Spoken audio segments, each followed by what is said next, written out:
Olá, sejam todos bem-vindos. Você, internauta, você, ouvinte, é uma alegria estar com vocês. Eu sou Vânia e falamos do Grupo Espírita Paulo de Tarso, do Rio de Janeiro, para o nosso encontro Evangelho no Lar online. Você é nosso convidado e esperamos contar com sua participação, com sua presença, nesse momento em que trazemos o Evangelho de Jesus dentro dos nossos lares e, principalmente, que nós o cultivemos dentro do nosso coração. E para iniciarmos as nossas atividades, vamos fazer a nossa prece inicial. Mestre Jesus, com os corações agradecidos por tudo que temos recebido, pelas oportunidades abençoadas de aprendizado e serviço no bem, aqui estamos para continuarmos com o nosso Evangelho no lar, pedindo a presença amorosa e assistência da direção espiritual deste encontro, para que todos nós sejamos envolvidos nas doces vibrações de paz, dos fluidos salutares, que vão nos abastecer do que necessitamos para os desafios diários de nossa jornada. Mestre Jesus, sê conosco, hoje e sempre, que assim seja.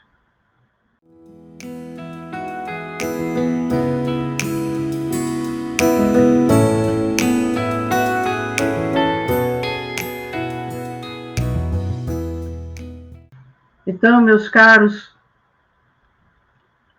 dando sequência ao capítulo 9 do Evangelho segundo o Espiritismo, hoje nós vamos ver a instrução do Espírito Lázaro, cujo título é A Afabilidade e a Doçura. O que quer dizer afabilidade? É a cortesia, a gentileza, a brandura. E a doçura? Não tem nada a ver com açúcar, não. A doçura é a suavidade, a meiguice, né? É o item 6. A benevolência para com os seus semelhantes, fruto do amor ao próximo, produz a afabilidade e a doçura, que são as suas formas de manifestar-se. Entretanto, nem sempre se deve confiar nas aparências. A educação e as relações mundanas podem dar ao homem o verniz dessas qualidades. Quantos existem cuja fingida bonomia, bondade, não passa de máscara para o exterior, de uma roupagem cujo talhe primoroso dissimula, disfarça as deformidades interiores. O mundo está cheio dessas criaturas que têm sorriso nos lábios e o veneno no coração, que são brandas desde que nada as aborreça, mas que mordem a menor contrariedade, cuja língua, de ouro quando falam pela frente, transforma-se em dardo peçonhento, venenoso, quando estão por detrás. Vamos parar aqui para algumas colocações muito importantes que o Espírito Lázaro traz para nós. Se eu desejo o bem para o meu semelhante, para o meu próximo, esse bem que eu desejo é fruto do amor. E de que forma ele se manifesta? Através da afabilidade e da doçura. Significa o quê? Daquela maneira educada, gentil, cortês, suave de eu tratar o próximo. Seja o próximo mais próximo, que é o nosso familiar, o próximo, que é o meu companheiro de trabalho profissional, o próximo, que é o companheiro no templo religioso, o próximo, que é o motorista do ônibus, o motorista do Uber, em qualquer situação, é o nosso próximo. E o que Lázaro nos alerta? Nem sempre se deve confiar nas aparências. Essa lição de Lázaro merece a nossa reflexão cuidadosa, porque muitas vezes nós nos precipitamos em julgamentos, tanto positivos quanto negativos, acerca de uma pessoa por causa de um momento infeliz que ela teve. Então ele diz que quantos há que a bondade não passa de uma máscara, de uma fachada exterior? Quantos há cuja vestimenta de um corte elegante esconde, disfarça deformidades interiores, problemas íntimos graves? E Lázaro vai mais longe ainda quando nos diz: o mundo está cheio dessas criaturas que têm sorriso nos lábios e veneno no coração. Vejam bem, Lázaro está se referindo a pessoas encarnadas, né? Nós completaríamos. E vocês já imaginaram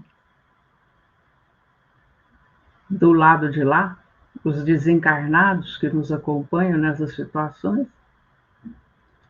Porque deles nós não podemos esconder nada, eles nos conhecem, eles nos veem. A maioria de nós não os vê, mas eles nos veem. Eles nos conhecem, sabem sobre as nossas fraquezas, qual que é o nosso ponto fraco. Então, aquelas que, quando estão diante de outras pessoas, né, elas são gentis, elas são simpáticas, elas são agradáveis. A língua de ouro só fala coisas boas, valorosas, mas que pelas costas são como uma flecha, um dardo venenoso. Tá? Então, esse chamamento de Lázaro é muito importante para nós ficarmos atentos. Teresa de Brito, o espírito, através da psicografia de Raul Teixeira, tem um livro que é muito interessante para nós estudarmos o Evangelho no Lar, chamado Vereda Familiar. E tem um capítulo lá onde Teresa de Brito nos fala sobre festas familiares. E ela alerta, esse livro já tem mais de 50 anos, e ela nos alerta para que tomemos cuidado com quem nós estamos convidando para adentrar em nosso lar. Essa fala, essa colocação de Lázaro se aplica também a essa situação. Né? Muitas vezes nós nos encantamos com pessoas, né, que à primeira vista parecem educadas, simpáticas, agradáveis, se colocam prontas para servir em qualquer necessidade nossa, mas que por detrás puxam o nosso tapete. Então, cuidado. Lázaro, na sequência, coloca: a essa classe também pertencem esses homens de exterior benigno que, tiranos domésticos, fazem que suas famílias e seus subordinados lhes sofram o peso do orgulho e do despotismo, como se quisessem compensar o constrangimento que, fora de casa, se impõe a si mesmo. A essa categoria daqueles que mostram um exterior belo, simpático, agradável, Lázaro coloca daqueles homens que apresentam um exterior bom, mas dentro de casa, junto aos familiares ou aos subordinados, mostra-se orgulhoso e déspota. O que é déspota? Um ditador. Não se atrevendo a usar de autoridade para com os estranhos, que os chamariam à ordem, querem pelo menos fazer-se temidos daqueles que não lhes podem resistir. Envaidecem-se de poderem dizer: aqui mando e sou obedecido, sem se darem conta de que poderiam acrescentar: e sou detestado. Não basta que dos lábios manem leite e mel, saiam leite e mel. Se o coração de modo algum lhes está associado, só há hipocrisia, falsidade. Aquele cuja afabilidade e doçura não são fingidas, nunca se desmente. Qualquer lugar que ele esteja, ele é o mesmo. É o mesmo tanto em sociedade quanto na intimidade. Esse, além disso, sabe que, se enganar os homens pelas aparências, a Deus ninguém engana. Lázaro, Paris, 1861. Vamos repetir aqui, nesse comentário de Lázaro, aquela pergunta muito famosa do Livro dos Espíritos, que é a 459, né? Quando Kardec perguntou: influem os espíritos em nossas vidas? Em nossos pensamentos? Muito mais do que imaginais, respondem os espíritos da codificação, ou do que supondes, conforme a tradução. De ordinário são eles que vos comandam. Quer dizer que nós que já sabemos sobre a imortalidade da alma, né, o plano espiritual, para que perder tempo em querer enganar pela aparência? Porque nós não enganamos Deus, nem os espíritos que são os nossos afins, os nossos credores. É preciso lembrar isso sempre.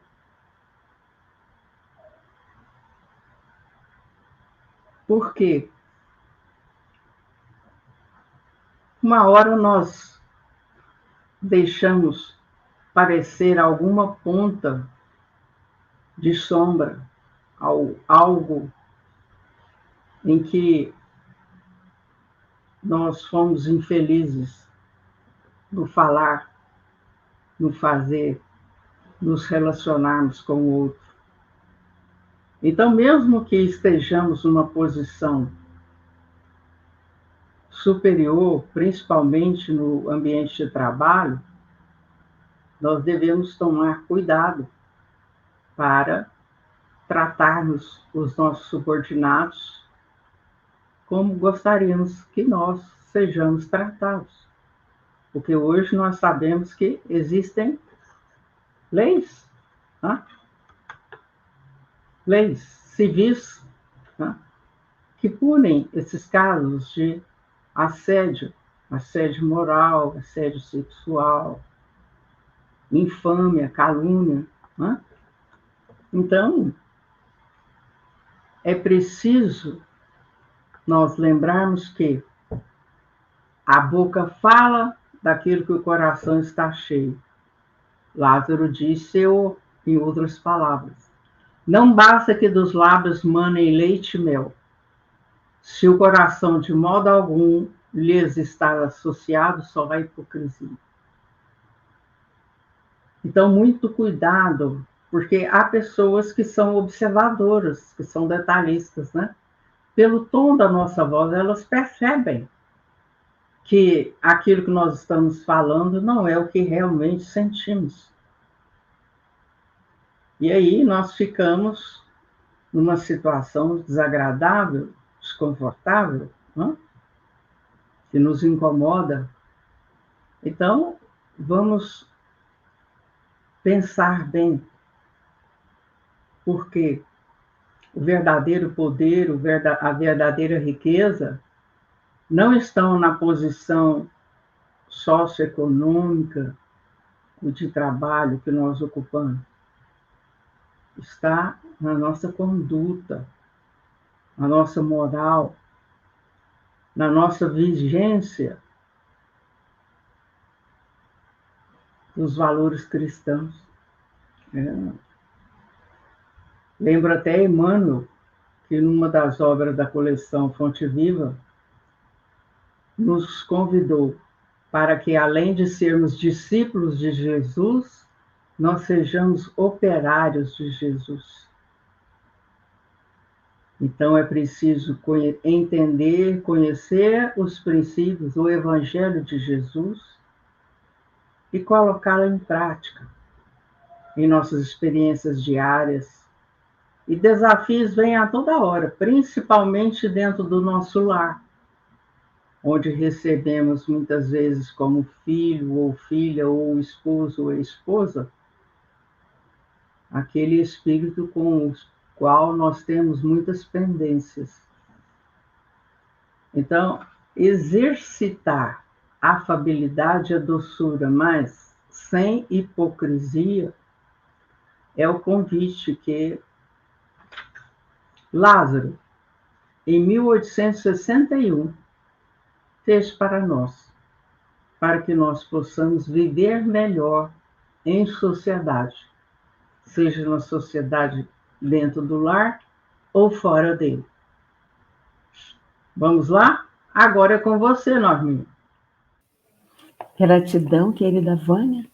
Então, vamos dar prosseguimento com o subtítulo do item 7, a paciência, que é uma mensagem trazida por um espírito amigo, em Le Havre, 1862. Diz esse espírito amigo: a dor é uma bênção que Deus envia aos seus eleitos. Não vos aflijais, pois, quando sofrerdes, mas bendizei ao contrário. O Deus Todo-Poderoso que vos marcou pela dor neste mundo para a glória do céu. Vamos parar e refletir a esse respeito, não é, meus irmãos? Bom, a partir do nosso conhecimento, que somos espíritos imortais, não é?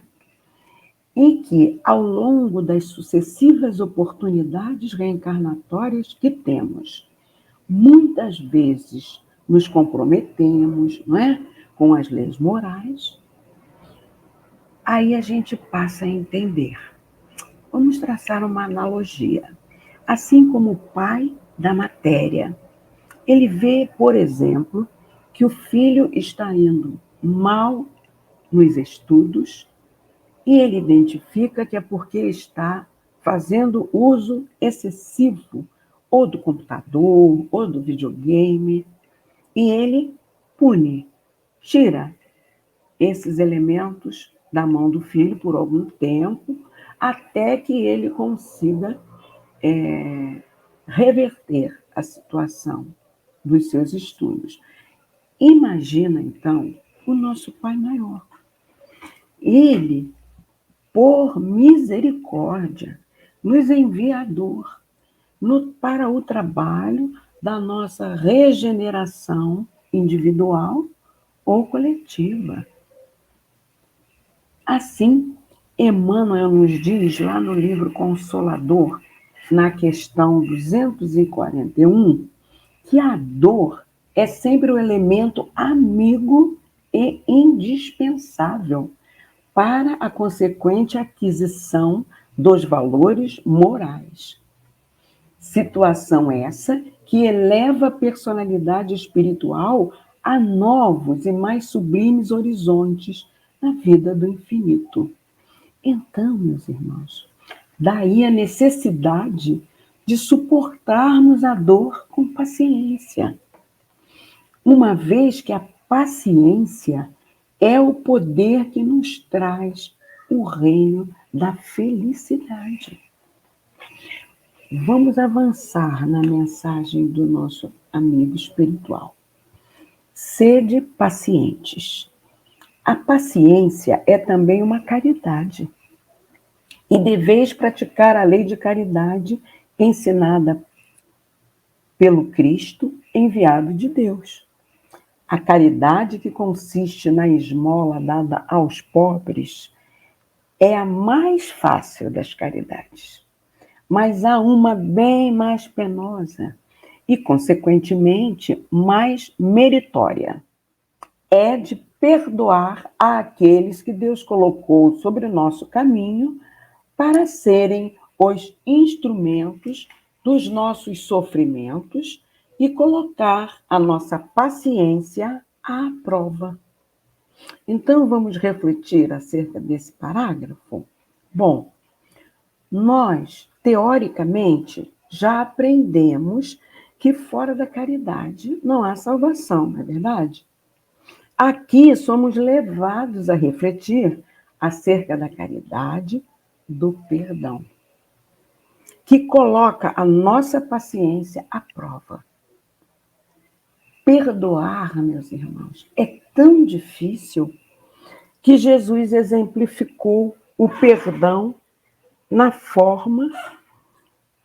de forma a ficar cristalizado em nós ali no seu momento extremo, quando ele disse: Pai, perdoai-lhes, porque eles não sabem o que fazem. E aí a gente vai entendendo que dar a outra face é igual à situação da ofensa sofrida. Ou seja, por exemplo, nos colocando no lugar daquele que nos fez a ofensa. Isso irá desencadear o processo do perdão. Um ponto a refletir é que por trás do ser que nos ofendeu, há, meus irmãos, um ser, às vezes, amargurado, inseguro, não é? Que necessita do nosso auxílio. Então, a gente vai trazer um exemplo para vocês que eu amo, a riqueza de exemplos que o nosso querido Chico nos passou, não é? Ele, ao ser magoado pela irmã, que disse a ele assim: Chico, você não está entendendo. Você tem que escolher entre os seus pobres ou sua família. Quer dizer, ela estava simplesmente dando um checkmate para o Chico sair da casa, né? Não é verdade? Porque ele não poderia abandonar a missão que ele vinha desenvolvendo tão bem. A partir de então, como ele suportou foi com tremenda compreensão do porquê daquele pedido dela. Ele falou: ó, Carmozina, com a mansuetude, e abraçou-a. E então, ele saiu da casa, sem magoar-se, porque já entendia que seus irmãos tinham razão dentro do entendimento ainda limitado deles.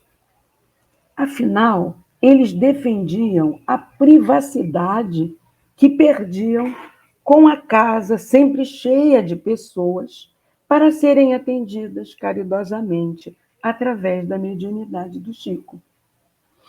Então, nós poderíamos argumentar, não é? Norma, mas Chico já era muito evoluído.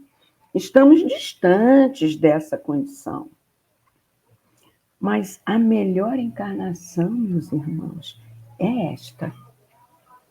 Quando temos a oportunidade de nos aprimorar com base nas informações trazidas pela espiritualidade. Ainda mais que hoje a ciência já admite que o perdão é terapêutico, porque quem não perdoa gera moléculas que agridem o sistema imunológico. Vamos dar prosseguimento. A vida é difícil, eu sei. Ela se compõe de mil nadas, que são picadas de alfinetes, que acabam por ferir. Mas é preciso considerar os deveres que nos são impostos, as consolações e as compensações que temos por outro lado. E então, veremos que as bênçãos são mais numerosas do que as dores. O fardo parece menos pesado quando se olha do alto do que quando se curva a fronte para o chão. Então, meus irmãos, é preciso guardar a paciência diante da esperança torturada, né? Puxa, quando eu vou sair desse suplício, desse acicatamento, né? É pelos fardos da vida, mas que reconheces estar preso ao círculo de certas obrigações. Então, Emmanuel, ele enumera no livro Fonte Viva, no capítulo Guarda a Paciência, uma série de situações, né, elencadas. O lar convertido em forja de angústia é como a gente já viu, a nossa querida Vânia falou. Às vezes reencarnamos com inimigos passados. Precisamos ajustar-nos à lei do amor, né? Às vezes, na instituição que a gente serve, né, sofremos a intromissão, né, da calúnia ou o golpe da crueldade. O parente a que a gente deve respeito e carinho, do qual a gente recolhe apenas menosprezo e ingratidão. Toda essa rede de obstáculos, não é? Então, a perseguição gratuita, a enfermidade que nos acicata muitas vezes do corpo e a imposição do ambiente, não é? Às vezes a gente mora numa condição tão difícil, mas não temos condição de morar num lugar melhor. E ali vamos permanecendo, suportando esses acúlios, essas alfinetadas da vida. Se as provas te encarceram nas grades constringentes do dever a cumprir, tem paciência e satisfaze as obrigações a que te envolves. Não renuncies ao trabalho renovador. Jesus já nos alertava, meus irmãos, na vida tereis aflições, mas tende bom ânimo. Nossa mãe Maria também fez chegar até o Chico, em momento que ele estava em aflição, que tudo passa, para que ele tivesse essa paciência para suportar as aflições que passava. E aí, ele conclui a mensagem: coragem, amigos. O Cristo é o vosso modelo. Ele sofreu mais do que qualquer de vós e não tinha nada a se censurar, ao passo que vós tendes vosso passado a expiar e vos fortalecer para o futuro. Sede, pois, pacientes, sede cristãos. Essa palavra encerra tudo. Um Espírito Amigo, Le Havre, 1862.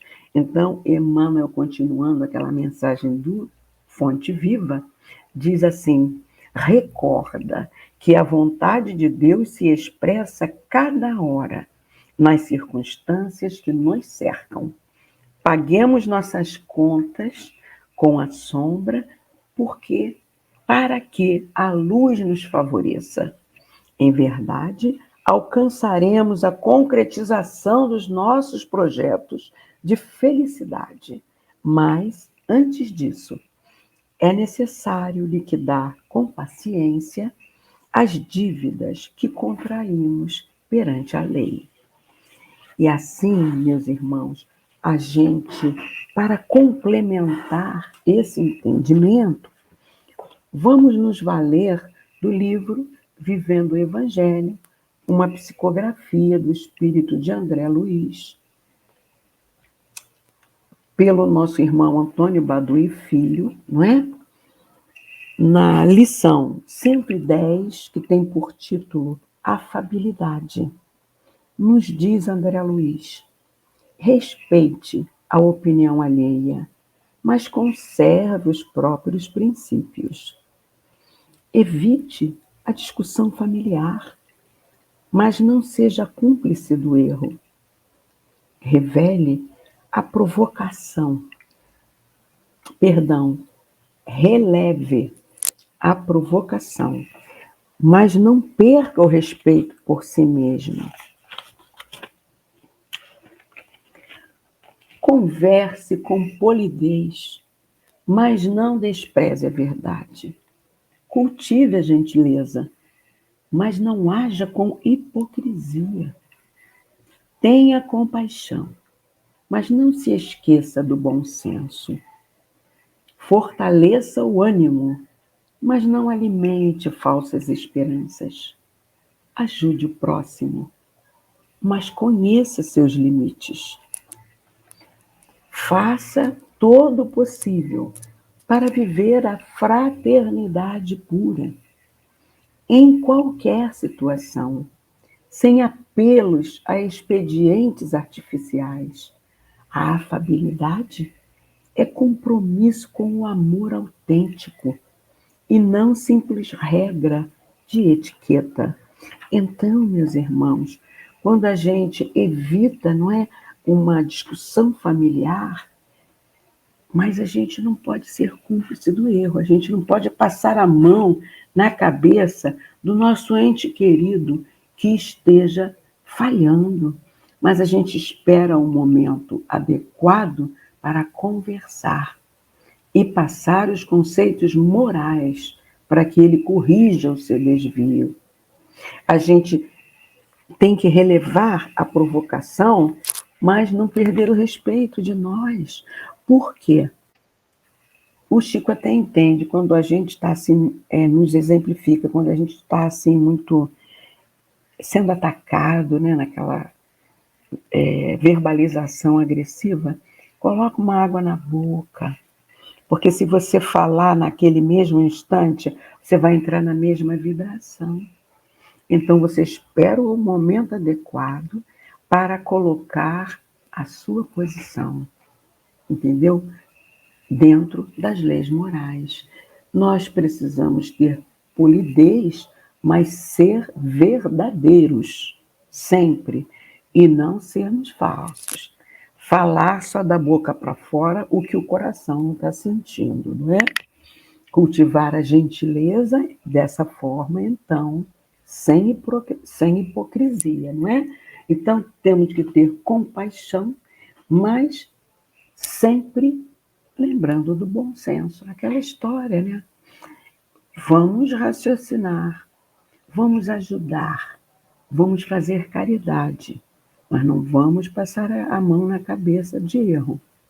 Não vamos julgar, mas vamos exemplificar como poderia ser se fizesse diferente, não é? Dando bom ânimo, não alimentando falsas esperanças, quando a gente vê que a pessoa está no caminho errado. Vamos estimulá-la à oração, a boas leituras, a buscar boas companhias que façam com que ela corrija o roteiro. Então, nós temos que exercitar essa afabilidade de verdade, não é? Do nosso coração, e não como um simples cumprimento de regra de etiqueta. É isso, meus queridos irmãos.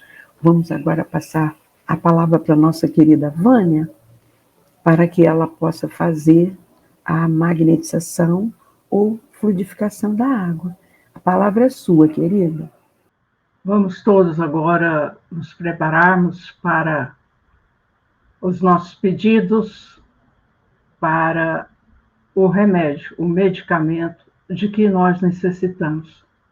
Lembramos a você que a água magnetizada deve ser tomada 3 vezes ao dia, uma quantidade equivalente a uma xícara de café.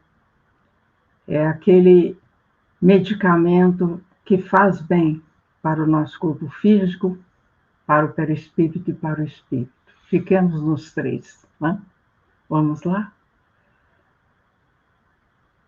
Mestre Jesus, médico de nossas almas, aqui estamos, Senhor, agradecendo e pedindo que sejam colocados em todas as águas os medicamentos necessários para que cada um que fizer uso delas se sinta revigorado, fortalecido no bom ânimo, na alegria, na paz. Senhor Jesus,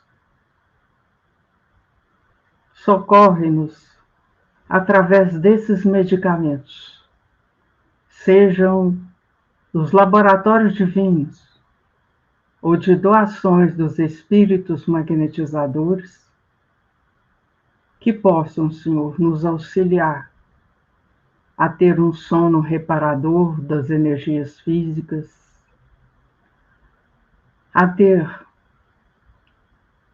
o equilíbrio orgânico, principalmente do nosso sistema nervoso, a fim de que conservemos a calma, a paciência, a tolerância. Mestre Jesus, que esses medicamentos possam nos trazer o de que necessitamos para a nossa jornada aqui na Terra. Gratidão, Senhor, que assim seja. E chegando ao final de mais um encontro Evangelho no Lar online do GEPT Rio de Janeiro, convido todos para fazermos a nossa prece final. Com o pensamento em Jesus, oramos. Mestre Jesus, mais um momento de aprendizado do seu Evangelho de amor. Que nós possamos refletir, analisar tudo o que ouvimos e nos esforçarmos para colocar em prática as boas ações que nos mantenham no caminho do bem. Pedimos, Senhor, envolver todos os lares em vibrações de paz, pedindo o amparo e assistência amorosa dos benfeitores espirituais para todos aqueles que atravessam testemunhos dolorosos, para aqueles que se encontram acamados em seus lares ou em hospitais, para aqueles que estão desesperançados, deprimidos, ansiosos, que o seu amor, a sua paz, ó Jesus, envolvam todas essas criaturas e amparem também, Senhor, o nosso planeta Terra e toda a humanidade, encarnada e desencarnada. E assim, com os corações cheios de alegria e de paz, encerramos mais um Evangelho no Lar, agradecendo e contando com a presença de todos no próximo encontro. Que assim seja. Até lá. Que Deus nos abençoe.